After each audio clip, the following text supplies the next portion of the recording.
টিৰাপ সীমান্তত চলি থকা যি অবৈধ বেদখল এই ক্ৰমান্বয়ে এই বাঢ়ি গৈছে আৰু বিশেষকৈ নেপালী, বিহাৰী, বঙালী এই বিভিন্ন সম্প্ৰদায়ৰ লোকে এই টিৰাপ ট্ৰাইবেল বেল্ট দখল কৰি ইতিমধ্যে প্ৰায় কব্জাত লৈছে। এই ক্ষেত্ৰত চৰকাৰৰ কোনো ধৰণৰ ব্যৱস্থা নাই। যোৱা 10 মাৰ্চত ৰজা কথাগাম সিংফৰ পুত্ৰ চেংগাম সিংফৰ ঘৰৰ কাষতে লাগি থকা 32 বিঘা মাটি দখল কৰিছিল। লেখাপানী পুলিচ থানাৰ অন্তৰ্গত আৰু মৌজা আছিল টিৰাপ আৰু পোষ্ট অফিচ উদয়পুৰ। এই 32 বিঘা মাটি কৃষ্ণ চেত্ৰী বুলি এগৰাকী নেপালীৰ পুত্ৰ প্ৰদীপ চেত্ৰীয়ে দলে বলে এই 10 মাৰ্চৰ দিনা এই মাটি দখল কৰিবৰ কাৰণে আহিছিল। এই সময়ত তাত উপস্থিত হৈছিল এছিষ্টেণ্ট কমিশনাৰ মাৰ্ঘেৰিটাৰ প্ৰীতম গগৈ আৰু পুলিচ বাহিনীৰ লগত লৈ এডিচনেল এছপি আছিল অভিষেক কুমাৰ। তেওঁলোকে দুটাকে এই সিংভৌ ৰাইজকে তৰ্জন গৰ্জন কৰি পৰিস্থিতি গঢ়ি তুলিছিল। নেপালী যি আক্ৰমণকাৰী বা যি দখলদাৰী সেইসকলৰ বিৰুদ্ধে কোনো ব্যৱস্থা লোৱা নাছিল আৰু আজিৰ তাৰিখলৈকে এই 10 মাৰ্চৰ ঘটনা আজিৰ তাৰিখলৈকে কোনো ধৰণৰ ব্যৱস্থা চৰকাৰ বা প্ৰশাসনে লোৱা নাই। ইয়াতকে আৰু দুৰ্ভাগ্যজনক কথা একো নাই, পৰিতাপৰ কথা একো নাই। আজি খিলঞ্জীয়াৰ এই হল দুৰৱস্থা। কথাগাম সিংফৌ ৰজা আছিল, তেওঁৰ পুত্ৰ চেংগাম সিংফৌ তেওঁৰেই মাটি দখল কৰিছে আৰু এই মাটিৰ এই গৰাকীৰ পুত্ৰ আৰু জীয়ৰীসকল হল জলাই সিংফৌ, নংৰিন সিংফৌ, ৰয়টং সিংফৌ, লুমাই সিংফৌ, উমথৌ সিংফৌ, কাইডিম সিংফৌ আৰু খাৰং সিংফৌ। এইটো এটা অত্যন্ত পৰিতাপৰ কথা। এইটো 1993 চনৰ পৰাই আৰম্ভ হৈছে এই নেপালী বেদখল। অত্যন্ত পৰিতাপৰ কথা। চেংগাম সিংফৌ নেপালী কৃষ্ণ চেত্ৰী তেতিয়া আছিল জীয়াই।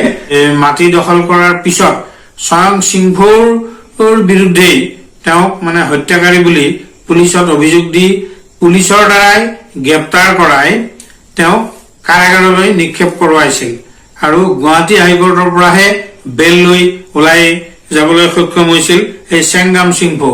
এইটো কিমান ডাঙৰ দুৰ্ভাগ্যজনক ঘটনা। আৰু তাৰ পিছতো কেছৰ কোনো ধৰণৰ মীমাংসা আজিলৈকে নহল। আকৌ পুনৰ নেপালীসকলে দলে বলে প্ৰদীপ চেত্ৰীৰ নেতৃত্বত তেওঁৰ মাটি দখল কৰি তেওঁকে হুমকি দি ৰাস্তা পৰ্যন্ত বন্ধ কৰি জেওৰা মাৰি এটা সাংঘাতিক বেয়া পৰিস্থিতি সৃষ্টি কৰিছে। মেজিষ্ট্ৰেট পুলিচ সহ গৈও জেওৰা মাৰি লোৱা সোমোৱা কৰা, ৰাস্তা বন্ধ কৰাৰ পিছতো কিন্তু নেপালীৰ বিৰুদ্ধে কোনো কাৰ্যকৰী ব্যৱস্থা লোৱা নাই। এইটো অত্যন্ত পৰিতাপৰ কথা। লেখাপানী থানাৰ ওচি নিতু চাংমাই তেওঁ সেই পুলিচ বাহিনীটোৰ লগত সেইদিনা তাত উপস্থিত আছিল। অভিষেক কুমাৰ যাদৱ তেওঁ আছিল IPS বিষয়া, এডিচনেল এছপি। এইসকলেও এই ক্ষেত্ৰত কোনো ধৰণৰ ভূমিকা পালন কৰা নাই বা আজিলৈকে এই ক্ষেত্ৰত কোনো কাৰ্যকৰী ব্যৱস্থা লোৱা আমি দেখা নাই। চেংগাম সিংফৌৰ পৰিয়ালৰ যুৱতী নাং জিটং শ্যামে যথেষ্ট মুকলিকে পুলিচ বাহিনীক সৈতে মুখামুখি হৈ সিংফৌ এই পৰিয়ালৰ মহিলাসকলৰ সৈতে মুখামুখি হৈ গোটেই কথাটো স্পষ্টভাৱে ব্যাখ্যা কৰাৰ পিছতো দুৰ্ভাগ্যজনকভাৱে এই এডিচনেল এছপি, এছিষ্টেণ্ট কমিশনাৰ তথা এক্সিকিউটিভ মেজিষ্ট্ৰেট প্ৰীতম গগৈ সেইসকলে কোনো আজিৰ তাৰিখলৈকে ভূমিকা পালন কৰা নাই, কোনো যথাবিহিত ব্যৱস্থা লোৱা নাই আৰু এই অৱস্থাতেই বৰ্তমানো আছে 10 মাৰ্চতেই হোৱা এই ঘটনাটো। গতিকে এই ঘটনা অত্যন্ত পৰিতাপৰ ঘটনা, অত্যন্ত দুৰ্ভাগ্যজনক ঘটনা। আৰু অসমৰ ৰাইজে উপলব্ধি কৰক যে টিৰাপ সীমান্তটো হল ট্ৰাইবেল বেল্ট। সেইটো তাহানি ব্ৰিটিছৰ দিনতেই টিৰাপ ফ্ৰণ্টিয়াৰ ট্ৰেক্ট আছিল। তাৰপিছত ব্ৰিটিছ যোৱাৰ পিছত স্বাধীন চৰকাৰে টিৰাপ 2 ভাগত বিভক্ত কৰিলে। টিৰাপৰ সিংফৌসকলে অসমৰ লগত থাকিবৰ কাৰণে সন্মতি দিছিল আৰু সেইকাৰণেই এই টিৰাপ এই বেল্টটো অসমৰ লগত থাকিল আৰু এটা খণ্ড অৰুণাচলত গল। টিৰাপ জনজাতি বেল্ট এৰিয়া এইটো গঠন কৰাৰ সময়ত যিবোৰ জাতি জনগোষ্ঠীৰ লোক আছিল সেইসকল তাত থাকিব পাৰিব। এইটো 1951 চনত গঠন কৰা হৈছিল ৰিনোটিফিকেশ্যন আৰু তাৰ পিছত এইকাৰণে তাত কোনো মানুহ থাকিব নোৱাৰে। কিন্তু আজি তাত জনগোষ্ঠীয় মানুহ প্ৰধানতঃ সিংফৌ, টাইফাকে, টাংচানগা, চেমানগা আৰু খামিয়াং এইকেইটাই মূল। তাৰ পিছতো আমাৰ সোণোৱাল কছাৰী বা দেউৰী বা মিচিং ইত্যাদি জনগোষ্ঠীৰ মানুহ তাত বসতি কৰি আছে, মেচ কছাৰীও আছে। এই গোটেই আমাৰ মটক আছে, মৰাণ আছে, টাই আহোমো আছে। এই গোটেই খিলঞ্জীয়াখিনিক এই ৰক্ষণাবেক্ষণ দি তিৰাপ ৰক্ষণাবেক্ষণ কৰাটো চৰকাৰৰ এটা নৈতিক দায়িত্ব আৰু কৰ্তব্য। ই এক সাংবিধানিক দায়িত্ব। তিৰাপ সীমান্ত, তিৰাপ এলেকাটো জনজাতি এলেকা আৰু তাত জনজাতি মানুহেই থাকিব পাৰিব। তাত এই অজনজাতি, এই প্ৰব্ৰজনকাৰী, এই বিদেশী বহিৰাগত উচ্ছেদ কৰি এই তিৰাপ জনজাতি বেল্ট সেইটো সম্পূৰ্ণৰূপে মুক্ত কৰা উচিত। আৰু গুৱাহাটী হাইকোৰ্টৰ 2012 চনৰ এটা অৰ্ডাৰ আছে। এই অৰ্ডাৰ মতে সমস্ত তিৰাপ প্ৰমুখে, শদিয়া প্ৰমুখে অসমৰ সকলো ট্ৰাইবেল বেল্ট ব্লকৰ পৰা অবৈধ দখলদাৰীসকলক উচ্ছেদ কৰি ব্যৱস্থা ল'বৰ কাৰণে এটা নিৰ্দেশ দিয়া আছে। সেই নিৰ্দেশটো অসম চৰকাৰে কাৰ্যকৰী কৰা নাই। অত্যন্ত দুৰ্ভাগ্যজনক আৰু পৰিতাপৰ কথা। জাতি, মাটি আৰু ভেটিৰ কথা কৈ থকা, লম্ফজম্ফ মাৰি থকা চৰকাৰে এই প্ৰমাণ কৰক ট্ৰাইবেল বেল্টৰ পৰা অজনজাতি, বিদেশী আৰু বহিৰাগতসকলক শীঘ্ৰে চৰকাৰে উচ্ছেদ কৰি তেওঁলোকৰ সততা, তেওঁলোকৰ দায়বদ্ধতা প্ৰমাণ কৰি দেখুৱাওক। তেতিয়া অসমৰ ৰাইজে গম পাব যে সঁচাকে এই চৰকাৰ খিলঞ্জীয়াৰ প্ৰতি দায়বদ্ধ হয় নে নহয়।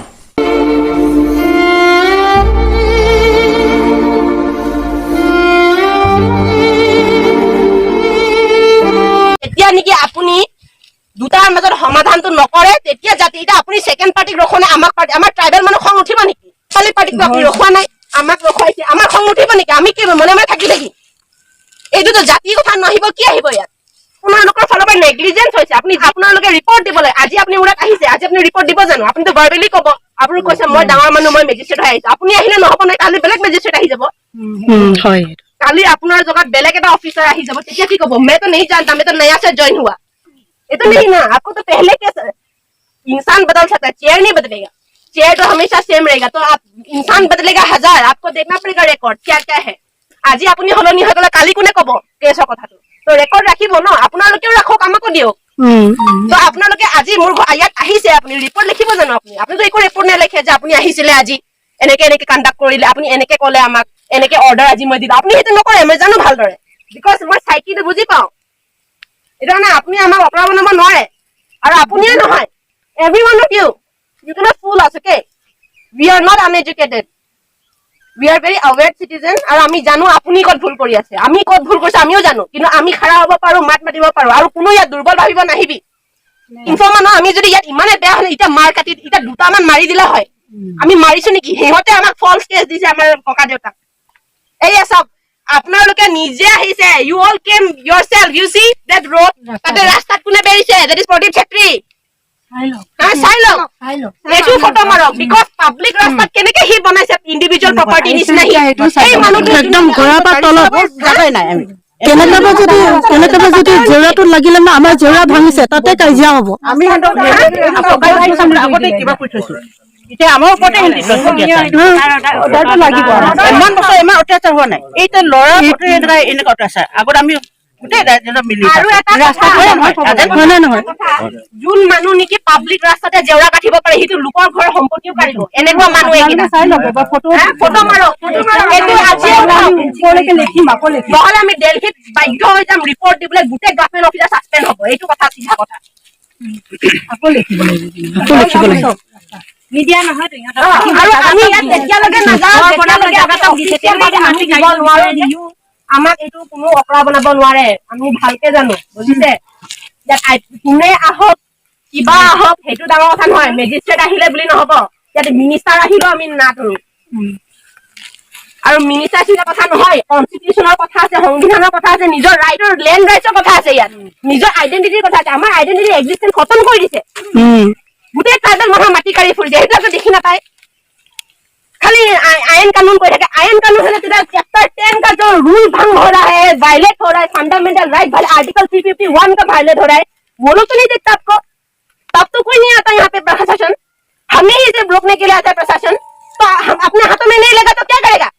Whole day whole night doesn't matter. Please follow the rule procedure, I request you all please.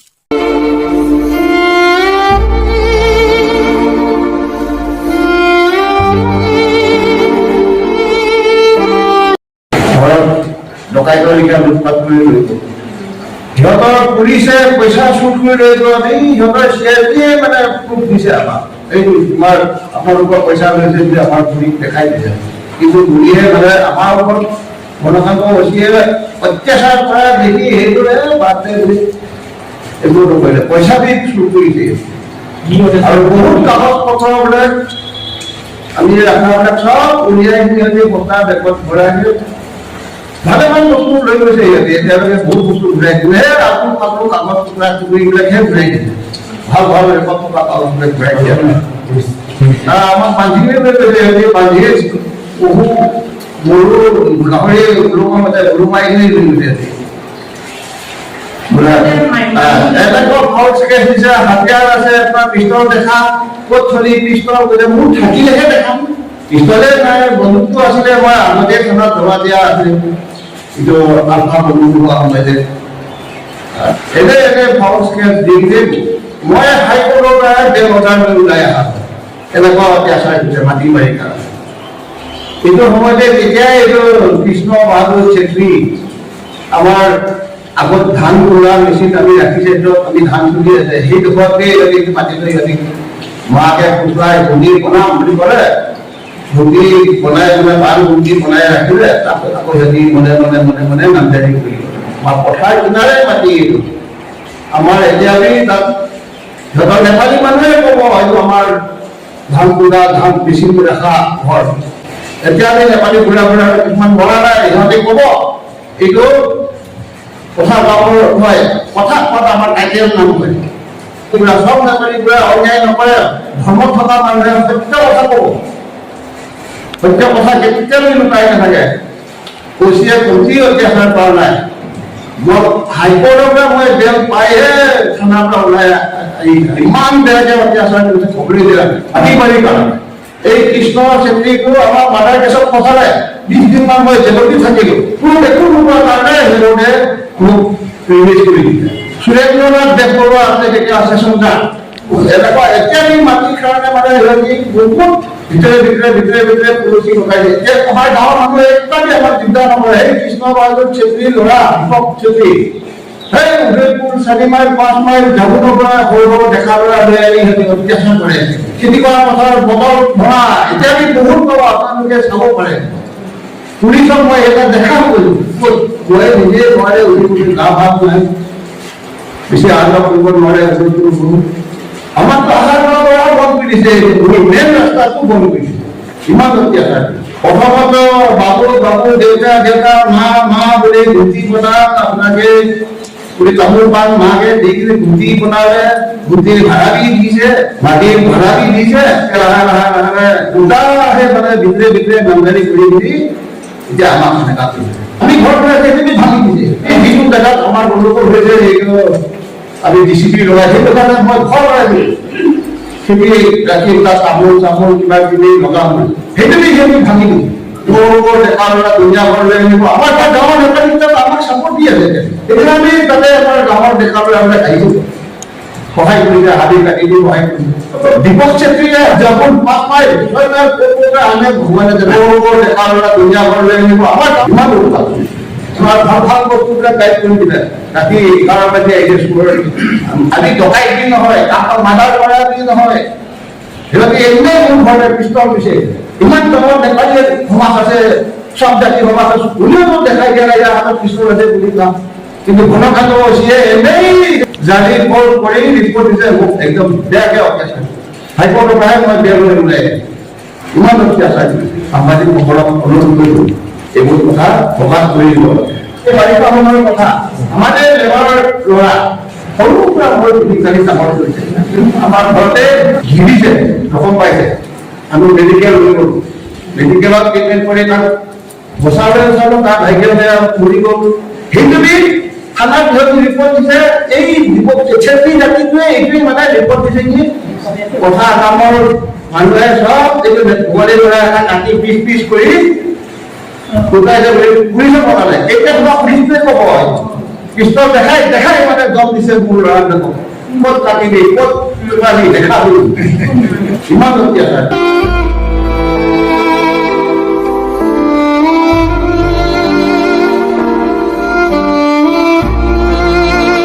Dong Shan, daughter of Chao Bhugeshwar Shan and Srimati Jakham Singpho. I'm a human rights activist. Actually, আমি petition দিছো 4/3/2025 DC sarok SDO OC DGP SP को দিয়া হৈছে সপ্তাহমান হ'ল একো আমি ৰেসপন্স পোৱা নাই যে আমি পুলিশ প্ৰটেকশন বিচাৰিছিলো 90s আমাৰ পৰা এট্ৰসিটি হৈ আছে সেই এট্ৰসিটিৰ কাৰণেহে আমি প্ৰটেকশন বিচাৰিছিলো সেইদিনাখন আমি সেই মাটিটো আমাৰ যিটো এনসেস্ট্ৰেল হোমষ্টেড ল্যান্ড হোমষ্টেড ঘৰ কনস্ট্ৰাক্ট কৰা কথা আছিল আমাৰ ফোৰ ফাদাৰ কথা ৰজা বুলি কয় সেইটো গোটেই এলেকাটোৱে এই কথা ৰজা আছিল আমি ব্ৰিটিছ ৰেকৰ্ডছত পাব কথা গাম সিংফো এইটো ব্ৰিটিছৰ মেডেল আৰু মেডেল আছে সেই মেডেলখিনি কিছুমান সিলভাৰ হয় কিছুমান বেলেগ বেলেগ বস্তু আৰু সাৰ্টিফিকেট আছিল ইয়াৰ যিটো নেকি ঘনকাণ্ড বৰাই ইলিগেলি তেখেতৰ ঘৰৰ পৰা চুৰ কৰি নিছে ব্ৰিটিছ গভৰ্ণৰে দি থোৱা আমাৰ ককা দেউতা কথা গাঁও সিংফক দি থোৱা এইটো অনাৰ হিচাপে ব্ৰিটিছ সকলে আগত সেই এৰিয়াটো সোমাবলৈ সিংফো ট্ৰাইবেল চিফসকলৰ পাৰ্মিশ্যন লোৱাৰ পিছতহে সিহঁতে এৰিয়াত সোমাব পাৰে ফ'ৰ ফাদাৰ্ছ সিহঁতে এৰিয়া টেক্স কালেকশ্যন কৰিছিল গোটেই এৰিয়াটোৱে তেখেতলোকৰ যেতিয়াৰ পৰা তেখেতৰ ককা দেউতা ঢুকালে তেতিয়াৰ পৰা আৰম্ভণিটো তেতিয়াই হৈ গ'ল আৰম্ভণি হোৱা যে পুলিচ প্ৰশাসনক ইণ্ডিজিনাছ মানুহখিনি অফিচত গ'লেও দুৰ্ব্যৱহাৰ কৰে বেয়া ব্যৱহাৰ কৰে আমাৰ মাহীসকলে ৰেখা সিংফো আৰু ডুমাই সিংফোৰে ডিষ্ট্ৰিক্ট মেজিষ্ট্ৰেটক লীনা তাৱে তেখেতক পেটিশ্যন দিব গৈছিল এতিয়া লীনা তাৱে যে মই আপোনাৰ চহী কৰি দিলে ইয়াত বহা নাই সেই কথা এটা পাব্লিক চাৰ্ভেণ্টে ক'ব লাগে জানো এগ্ৰেছিভলি মাত মাতিব পালো যিহেতু মই উপস্থিত আছিলো তাত হয়তো চাগে মই তাত উপস্থিত নথকাহেঁতেন আজি প্ৰথম বাকী ৰাইজে গম নাপালে হয় সিংহসকলৰ ৰিচ হিষ্ট্ৰী আছে প্ৰথম টি প্লেণ্টেশ্যন কৰাৰ আৰম্ভণিৰ পৰাই হওক ফ্ৰীডম ফাইটাৰে হওক কথা গাম সিংফো সিহঁতে হৈছে সমাজ সেৱক গাঁও কাটি অহা মানুহ কথা গাম সিংফো ভিলেজটো তেখেতৰ নামেৰে দিয়া হৈছে চেমা গাঁওখিনি চব তেখেতে বহোৱা হয় সিহঁতে গাঁও বনোৱা মানুহ সেইটো সিহঁতক আমি সন্মান দিব লাগে নে আমি তেখেতক খুব খুজিব লাগে যে তেখেতে ইয়াৰ খিলঞ্জীয়া হয় নে নহয় এইটো খুজিবলৈ কাৰণে পুলিচ প্ৰশাসনে যে এজন ইণ্ডিজিনাছ মানুহক খুব বিচাৰিছে কিন্তু আন পাৰ্টিক যে তেখেতে একো খুব বিচৰা নাই সেইটো এটা ক্লিয়াৰ কেছ অফ বায়াছ হয় সেইখিনি নন ট্ৰাইবেল মানুহৰ কথা মই কৈ আছো যোনে হৈছে এনডি ট্ৰাইবেল যোনে হৈছে এনডি ছ'চিয়েল যোনে ক্ৰিমিনেল টাইপৰ যোনে আপোনালোকৰ নন ট্ৰাইবেল মানুহৰ নাম সমাজৰ নাম বেয়া কৰে যোনে নেপালী সমাজৰে নহওক গোটেই মানুহখিনিৰ কাৰণে সিহঁতে এটা কলংক সিহঁতে মানুহৰ মাটি কাঢ়ি সিহঁতক ফল্ছ কেছ ফচাই সহজ সৰল দেখি বুজা পাই মোৰ মামাহেঁতক ধমকি দিয়ে জানছে মাৰি দিবলৈ এনেকুৱা মানুহ সেইদিনাখন আপোনালোকে ভিডিঅ'টোত যদি ভালদৰে চাই লয় এই ভিডিঅ'টোত তেখেতে এটা বেয়া শব্দ ইউজ কৰে এজন শ্বেডিউল ট্ৰাইব মহিলাক এটা বেয়া শব্দ আপোনালোকে জানে অফেন্সিভ লেংগুৱেজ পাব্লিক স্পেচত তেনেকৈ ইউজ কৰিব নোৱাৰে কিন্তু তেখেতে যদি পাব্লিক প্ৰশাসনৰ আগতে ইমান বেয়া শব্দ ইউজ কৰিছে পুলিচ প্ৰশাসনে এটা মাত নামাতে ট্ৰাইবেলক ৰখাবলৈ তেখেতে ভয় নাখায় ট্ৰাইবেল কিয় বুজা পাইছে আনএডুকেটেড প্ৰিমিটিভনেছ এইবিলাক দেখি তাৰমানে সিহঁতে ভাবে একো নহয় আমি তাৰ বেয়া ব্যৱহাৰ কৰিলেও কি কৰিব কিন্তু সিহঁতক এই সেনেকে আপোনালোকে এনেকে কথা ক'ব নোৱাৰে সেই সাৰ কথাই ক'ব নোৱাৰিব কিন্তু আমাক ভাৰ্বেলি আমাক ৰখাব আহিব আমি পেটিশ্যন দিছো পেটিশ্যনৰ ৰেছপন্স দিব লাগে লেটাৰ দিব লাগে আমাক দিব পাৰে নোৱাৰে আমাক লেটাৰত উল্লেখ কৰি দিব লাগে যে আমাক প্ৰটেকশ্যন দিব পাৰে নে নোৱাৰে চিধা কথা কিয় আমাক আহি পিনে তেখেতে আমাক মই ডাঙৰ মানুহ মই আহিলে হ'ল ফোন কৰিছো ফোন কৰিলে আমি যাম নেকি মেজিষ্ট্ৰেট হয় কি হয় আমি কেনেকৈ গম পাম বেলেগ মানুহতো ফোন কৰিব পাৰে আমাক মোক দেখাব লাগিব ডাঙৰ মানুহ হৈ বুলিয়ে আপুনি এবিউজ অফ পাৱাৰ কৰিব নোৱাৰে আমি হৈছো চিটিজেন আমাৰ অধিকাৰ আছে মাত মাতিবলৈ কাৰণে আপুনি আমাক তেনেকৈ ব্যৱহাৰ কৰিব নোৱাৰে ন আহিলে ধমকি দিম প্ৰশান্ত সমাজ আনিলে এয়াৰ আমি নামাৰো আমি কিয় কৰিম আমাৰ নিজৰ মাটিত আমি নাথাকিম নেকি অকল ইণ্ডিজিনাছ মানুহকে ধৰি আছে আপুনি যাক ধৰিব লাগে তাক আপুনি ধৰাই সেইটো কাৰণে মই পুলিচ প্ৰশাসনৰ লগত মই বহুত এটা ডিছেটিছফেকশ্যন মই পাইছো কালিৰ কথা 12/2025 কি হ'ল কালি দুটা পুলিচ পাৰ্চনক পঠাই দিলে কিয় নটিচ দিবলৈ কাৰণে আমি ক্ৰিমিনেল দিম আমাক চামান কৰিলে আপোনাৰ চবে জানে এটা মেছেঞ্জাৰ থাকিব লাগে বেলেগকে চিভিল মেটাৰ হয় কিন্তু তেখেতে পঠাই দিছে দুটা পুলিচ পাৰ্চনে সিহঁতে অনুমতি নোহোৱাকৈ চাংঘৰত সোমাই গৈছে মই তেখেতে মোক অনুমতি ল'ব লাগিব যে মই ঘূৰাম সোমাব পাৰোঁ নে কালি মই উপস্থিত থকাৰ কাৰণে মই কাগজত তেখেতৰ হাতৰ পৰা মই টানি ল'লো যে আপুনি কি মোৰ ককা দেউতাক চহী কৰাব আনিছে মোক দেখাওক ফাৰ্ষ্ট তলত গ'লো সেইখিনি যদি মই নথকাহেঁতেন মোৰ ককা দেউতাকো চহী লৈ গ'লো আৰু আগত এনেকুৱা হৈছিলে একচুৱেলি যে তেখেতে এনেকৈ ব্লেংক কাগজ আনি চহী কৰিছে এনেকৈতো নোৱাৰে চহী ল'বলৈ ভালদৰে নিজে জানে মানুহটো পঢ়িব জানে নে নাজানে, বস্তুটো ব্ৰিফিং দিব লাগে, বস্তুটো কিহৰ কথা কি নাই সেইটো কৰিলে নহ'ব। এবিউজ অফ পাৱাৰটো ইমানেই বেছি হৈছে ইয়াত যে আমাৰ যিখিনি প্ৰশাসন, আমাৰ যিখিনি অথৰিটি, সিহঁতে প্ৰতিটো কথাতে এবিউজ কৰিব বিচাৰে পাব্লিকক, কমন চিটিজেনক। কিয়? বিকজ আমি এৱেৰ নহয় নিজৰ ৰাইটছৰ কাৰণে। তোমালোকে ইয়াত এনেকে জেচিপি চলাব নোৱাৰা। তেতিয়াহ'লে চেম মই প্ৰশ্ন কৰিছো তেখেতক, এতিয়া JCP 2024 second party Pradeep Chhetri হতে মানুহ আনি জেচিপি চলাইছিলে সেইটো প্ৰপাৰ্টি, তেতিয়া কিয় সিহঁতে মাত নামানে?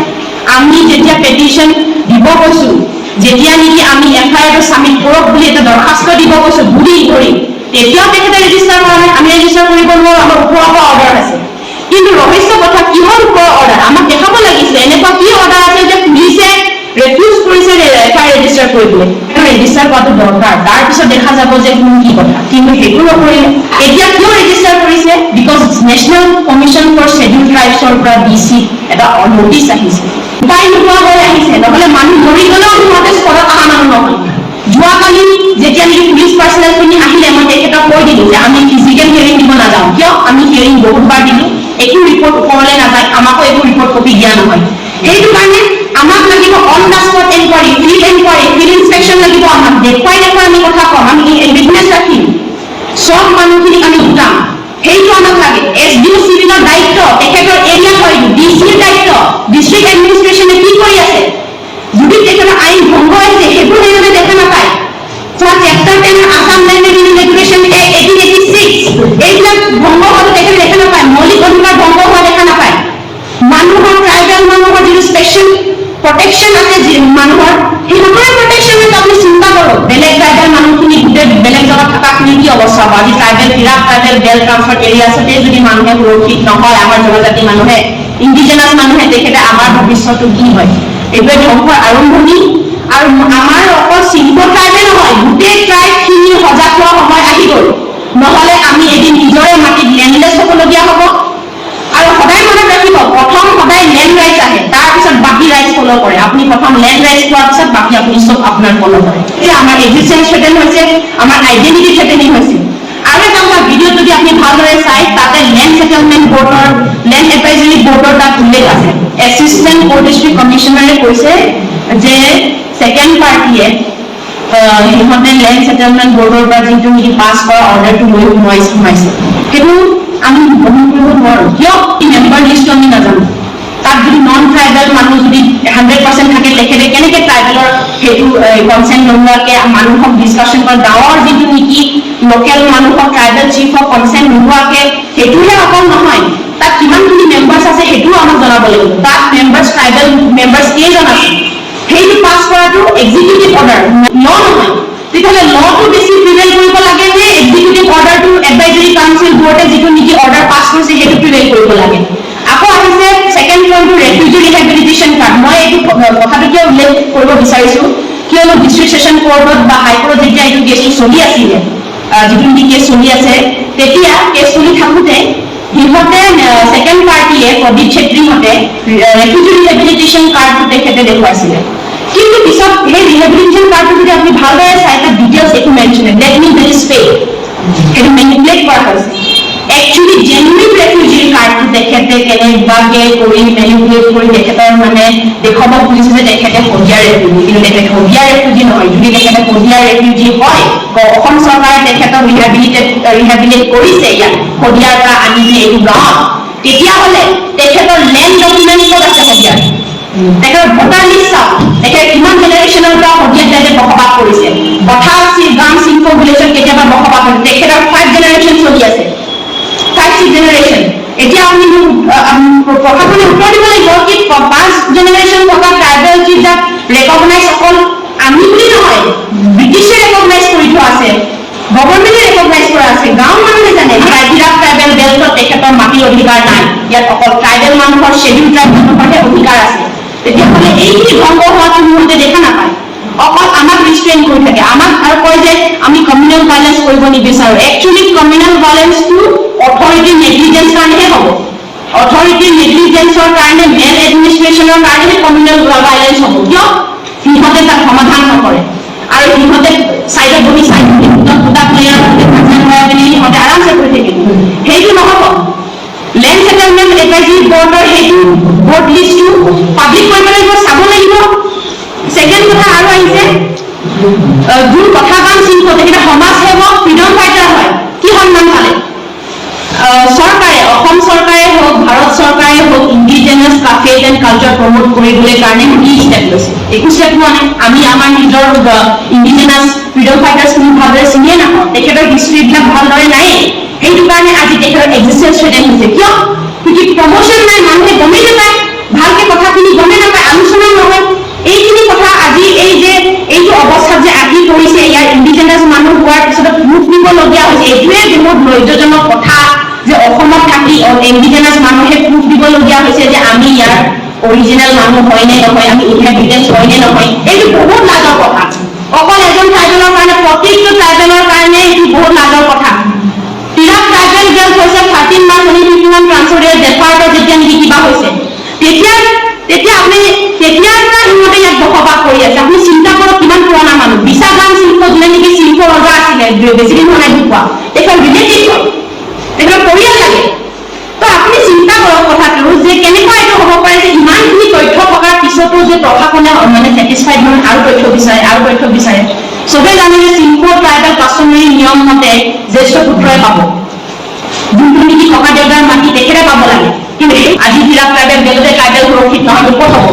আমি এতিয়া নেশ্যনেল কমিশ্যন ফৰ এট্ৰচিটিক এপ্ৰ'চ কৰাৰ কাৰণেহে একমাত্ৰ সিহঁতে দিছে, আৰু আমি এপ্ৰ'চ কৰিম। কিয়? আমি তেখেতৰ পৰা ৰেছপন্স ভাল পোৱা নাই, তেখেতৰ ৰিপৰ্ট বিচাৰিছে, সেইটো কপিটো আমাৰ আছে। সিহঁতে ৰিপৰ্ট সময়মতে দিছে নে দিয়া নাই, তেখেতে হিচাপ মতে ৰিপৰ্ট দিব লাগে, ৰিপৰ্ট নিদিয়ে। এটা বছৰ হৈ গ'ল, 90s কেছ হয়। ইহঁতে প্ৰথম কেছ হৈছিলে, খেলিছিলে ডিষ্ট্ৰিক্ট ছেছন কোৰ্টত, পাৰ্থপ্ৰী মজুমদাৰ আছিলে তেতিয়া। ছেকেণ্ড জাডিং তেখেতে কেছ নোৱাৰি খেলি ইমান অত্যাচাৰ, তেখেতৰ পৰিয়ালৰ থ্ৰেটেনিং লাইফ থ্ৰেটেনিং চিটুৱেশ্যন, সেইটো কাৰণে তেখেতৰ এল্ডাৰ চিষ্টাৰে কেছটো টেক আপ কৰি পিনে হাইকোৰ্টত খেলিলে। তেখেতৰ নোৱাৰিলে কিয়? তলৰ পৰা ছাপৰ্ট নাই।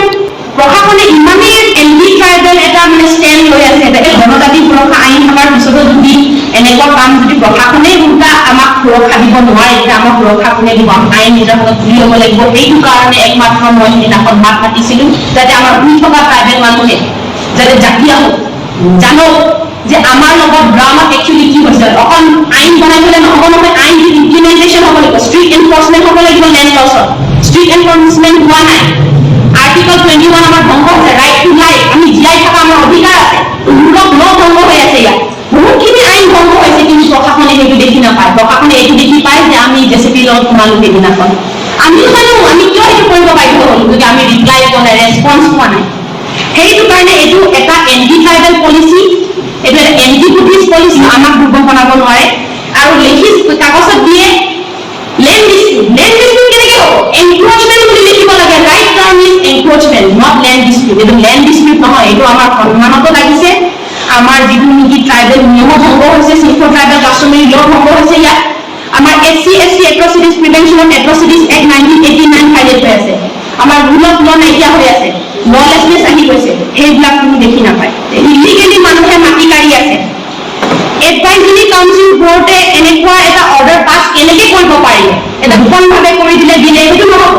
আমাৰ ট্ৰাইবেল মানুহক দুৰ্ভোগ পাই, বোজা পাই আমাক দুৰ্ভোগ বনাইছে। এইটো শব্দ যদি ইউজ নকৰোঁ আৰু মই কি কৰিম? নেপালী আমি চব একে নহয়, আমি চব একে নহয়। কিন্তু এটা কথা, তেতিয়াহ'লে যোনে বেয়া কাম কৰি আছে, আপোনালোকে সিহঁতৰ এগেইনষ্টত কিয় মানা নাই? আপোনালোকৰ সমাজৰ নেপালী সম্প্ৰদায়ৰ নাম বেয়া কৰি আছে, আপোনালোকে মাত মাতিব লাগে।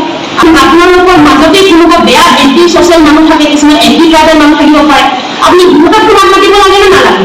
সেইটো কাৰণে এইটো ভাবিব নালাগে যে গোটেই নেপালী সম্প্ৰদায়ক আমি গৰিহণা দিছোঁ, এইটো নহয়। আমি সিহঁতক গৰিহণা দিছোঁ যোনে এণ্টি ট্ৰাইবেল হয়, যোনে ট্ৰাইবেলৰ প্ৰতি তেখেতৰ চেণ্টিমেণ্ট বেয়া, যাৰ নেকি আমাক ধ্বংস কৰা সিহঁতৰ ষড়যন্ত্ৰত আমি কেতিয়াও সেইটো আমি হ'ব নিদিওঁ। আৰু যিটো নেকি তথ্যবিলাক আমি এটা প্ৰশ্ন কৰিব লাগে, আমি ভোটাৰ লিষ্ট চাব লাগিব, NRCত কি কথা, লেণ্ড ৰেকৰ্ড সদিয়া আমি চেক কৰিব লাগিব, কিমান তথ্য। আমি একপক্ষভাৱে কাম কৰিলে নহ'ব, আমি এৰি দিয়াত নাই।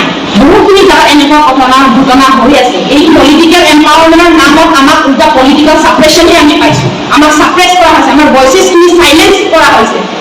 এইটো আৰু নহ'ব। আৰু আমি বহুত ধৈৰ্য কৰিলোঁ, ধৈৰ্যৰ সীমা পাৰ সেইটো কাৰণে আমি এক্টিভিজমত নামি আহিছো আৰু আমি এইটোৱে নহয় আমি গোটেইখিনি বস্তু দেখা পাই আছো under Assam chief minister Himanta Biswa Sarma all this is happening তেখেতে কি কৰি আছে তেখেতে কি এন্টি ট্ৰাইবেলৰ লেগেলি ফৰৱাৰ্ড কৰি আছে নেকি তেখেতে কিয় মাথা মাতে আমাৰ ট্ৰাইবেল মিনিষ্টাৰখিনি কিয় মাথা মাতে ট্ৰাইবেল মিনিষ্টাৰখিনি থকাৰ পিছতে যদি এনেকুৱা গতিকে ট্ৰাইবেল মিনিষ্টাৰ থকাৰ কি লাভ ট্ৰাইবেল মিনিষ্টাৰ থকা মিনিষ্ট্ৰী অফ ট্ৰাইবেল আছে এইবিলাক থকা কি লাভ যদি ট্ৰাইবেল মানুহে নিজৰে মাটিটো ৰক্ষিত নহয় আমি প্ৰুফ দিবলগীয়া হয় এইটো অসমৰ ধ্বংসৰ আৰম্ভণি আৰু এইটো বস্তুটোৱে এটা চিগনেল যে অসমে ধ্বংসৰ পথত গৈ আছে আমাৰ আৰ্টিকেল 352 ভংগ হৈ আছে আমাৰ নিজৰ ৰাইট টু লাইফ ভংগ হৈ আছে আমি মুঠতে এতিয়া আমি চুপ নাথাকো আমি তীব্ৰ গৰিহণা দিছো আমাৰ মুখ্যমন্ত্ৰী হিমন্ত বিশ্ব শৰ্মা আমাৰ ট্ৰাইবেল মন্ত্ৰীখিনি আৰু আমাৰ গোটেই যিখিনি নীতি এটা লবি চলি আছে এন্টি ট্ৰাইবেল লবি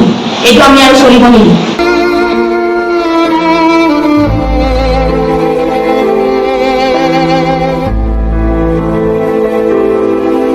অসমৰ 49টা ট্ৰাইবেল বেল্ট ইন ব্লেকৰ ভিতৰত এটা ৰিচ ট্ৰাইবেল বেল্ট ইয়াৰ মাটি বহুত সাৰুৱা ইয়াৰ কইল বা মিনাৰেল অইল বহুত আছে আৰু এই অঞ্চলত বসবাস কৰা চিংফু টাংচা চেমা টাইফাকে টাইখামদি খামিনসকল থাকে একৰ্ডিং টু ইউনাইটেড নেশ্যনছৰ মতে এটা ancestral line Assam land and revenue regulation act 1886 Assam ভূমি আৰু ৰাজহ আইন 1886 দশম দফা যাৰ বেল গঠন কৰা হৈছিল বা অসমত বেল্ট এণ্ড ল গঠন কৰা হৈছিল অসমৰ মাটি জাতি সংস্কৃতি ৰক্ষাৰ কাৰণে কিন্তু আজি হীৰা বেল্টত চিংফু জনজাতিসকল মাটি সুৰক্ষিত নহয় তেওঁলোকৰ মাজত হাজাৰ হাজাৰ বিঘা মাটি এনক্ৰচমেণ্ট হৈছে এইবিলাকত আমি নিৰাপত্তা ডিষ্ট্ৰিক্ট কাউন্সিল নিৰ্মাণ কমিটিৰ পৰা আমি এখন চৰকাৰ কমপ্লেইন জনাই আহিছো কিন্তু দুৰ্ভাগ্যৰ কথা আজি দিল্লীয়ে অসমক শোষণ কৰে সঁচা কথা কিন্তু দিছপুৰ জনজাতিসকলক যে শোষণ কৰিছে তাৰ এটা ক্লিয়াৰ এক্সাম্পল হৈছে কথাৰ কামত কথা পৰিয়ালৰ এটা ভুক্তভোগী এটা পৰিয়াল তেখেতসকলৰ এনচেষ্ট্ৰেল লেণ্ড বেদখল কাৰ্যত যিসকল জড়িত আছে আমি সেইসকলক অসম চৰকাৰৰ ভাৰত চৰকাৰক আমি দাবী জনাইছো schedule caste and schedule tribes prevention of atrocity act 1989 আধাৰত তেওঁলোকক গ্ৰেপ্তাৰ কৰিব লাগে আৰু আমি আহ্বান কৰিছো আমি অতীজৰে পৰা খতম পৰীক্ষা ঐক্য সংহতি আমি বজাই ৰাখিছো বিভিন্ন জাতি জনগোষ্ঠী বৰ্ণ ধৰ্ম নিৰ্বিশেষে আমাৰ এটা সক্ৰিয় এটা সংস্কৃতি আছে এই ক্ষেত্ৰত আমি বিভিন্ন ক্ষেত্ৰত আমি ট্ৰাইবেল ফেষ্টিভেলবিলাক পাতি আহিছো অসমৰ মানুহৰ লগত আজি আমি আছো এইটো নেভাৰ আৰ্ট ইয়াৰ মানুহবিলাক যে ভুক্তভোগী হৈছে আজি ভিক্টিম হৈছে তাৰ মানে আমি যিসকলে কৰিছে এখনক আমি আহ্বান কৰিছো যে ভৱিষ্যতে তেনেকুৱা ধৰণৰ দুষ্কাৰ্যৰ পৰা তেওঁলোকে আঁতৰত থাকক নহ'লে আমি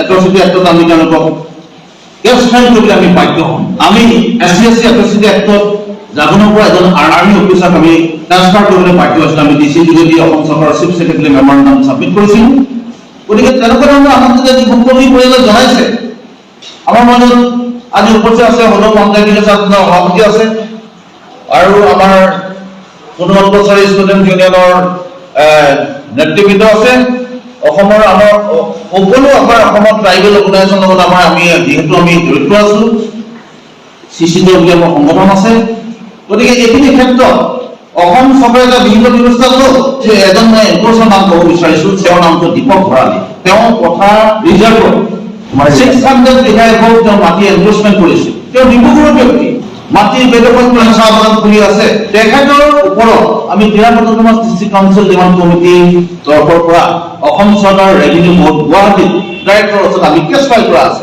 সেই কেছটোত তিনিচুকীয়া জিলাৰ পুলিচ প্ৰশাসনে এটা পৰ্যায়ত তদন্ত আছিল মাৰ্কেটত যেতিয়া দেৱব্ৰত মৰাণ আছিল তেখেতে তদন্ত কৰিছিল কিন্তু বৰ্তমান স্থবিৰ হৈ আছে আমি সুৰক্ষিত হ'ব লাগিব আমি শান্তিৰে থাকিব লাগিব তেতিয়াহ'লে অসম শান্তিৰে থাকিব বিজেপি চৰকাৰে জাতি মাটি ভেটিৰ কথা কয় মাটি গৈছে জাতি গৈছে আমি জীয়াই থাকিবৰ কাৰণে মানৱীয় যিটো আমাৰ প্ৰচেষ্টা সেইটো শেষ হৈ গৈছে মানুহবিলাকৰ মুখ্যমন্ত্ৰী হিমন্ত বিশ্ব শৰ্মাৰ নামনি আমি পুনৰ কৈছো যে তেওঁলোকে জাতি মাটি শ্লোগানৰ কথা কয় গতিকে আজি মাৰ্কেটত কি হৈ আছে চকু মেলক আজি সোণাপুৰ ট্ৰাইবেল বেল্টত ছুপাৰ লাইট যিটো এনক্ৰচমেণ্ট হৈছে তাত অসম চৰকাৰৰ SC এছেম্বলি কমিটিৰ চেয়াৰমেনৰ যোগেদি যিহেতু এটা তদন্ত চলি আছে শান্তিৰ স্বাৰ্থ উন্নয়নৰ স্বাৰ্থ জনজাতিসকলৰ মাটি সুৰক্ষিত কৰাৰ চিন্তা কৰক আপোনালোকে মিছন বসুন্ধৰা কৰিলে নহ'ব।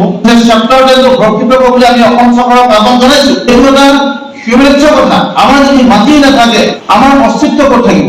এই ক্ষেত্ৰত আমি অসমৰ অন্যান্য ট্ৰাইবেল অৰ্গেনাইজেশ্যনৰ লগত লগ হৈ আমাৰ লেণ্ড প্ৰটেকশ্যন আৰু অন্য দাবী সম্পৰ্কত চাৰ্টাৰ অফ ডিমাণ্ড আমি অসম চৰকাৰলৈ প্ৰেৰণ কৰিম। আমি গণতান্ত্ৰিক আন্দোলনৰ কাৰ্যসূচী ঘোষণা কৰিম।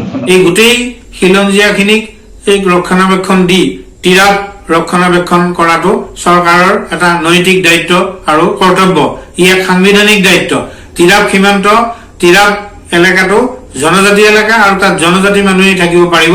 তাত এই অজনজাতি, এই প্ৰব্ৰজনকাৰী, এই বিদেশী বহিৰাগত উচ্ছেদ কৰি এই তিৰাপ জনজাতি বেল্ট সেইটো সম্পূৰ্ণৰূপে মুক্ত কৰা উচিত। আৰু গুৱাহাটী হাইকোৰ্টৰ 2012 চনৰ এটা অৰ্ডাৰ আছে। এই অৰ্ডাৰ মতে সমস্ত তিৰাপ প্ৰমুখে, শদিয়া প্ৰমুখে অসমৰ সকলো ট্ৰাইবেল বেল্ট ব্লকৰ পৰা অবৈধ দখলদাৰীসকলক উচ্ছেদ কৰি ব্যৱস্থা ল'বৰ কাৰণে এটা নিৰ্দেশ দিয়া আছে। সেই নিৰ্দেশটো অসম চৰকাৰে কাৰ্যকৰী কৰা নাই। অত্যন্ত দুৰ্ভাগ্যজনক আৰু পৰিতাপৰ কথা। জাতি, মাটি আৰু ভেটিৰ কথা কৈ থকা, লম্ফজম্ফ মাৰি থকা চৰকাৰে এই প্ৰমাণ কৰক ট্ৰাইবেল বেল্টৰ পৰা অজনজাতি, বিদেশী আৰু বহিৰাগতসকলক শীঘ্ৰে চৰকাৰে উচ্ছেদ কৰি তেওঁলোকৰ সততা, তেওঁলোকৰ দায়বদ্ধতা প্ৰমাণ কৰি দেখুৱাওক। তেতিয়া অসমৰ ৰাইজে গম পাব যে সঁচাকে এই চৰকাৰ খিলঞ্জীয়াৰ প্ৰতি দায়বদ্ধ হয় নে নহয়।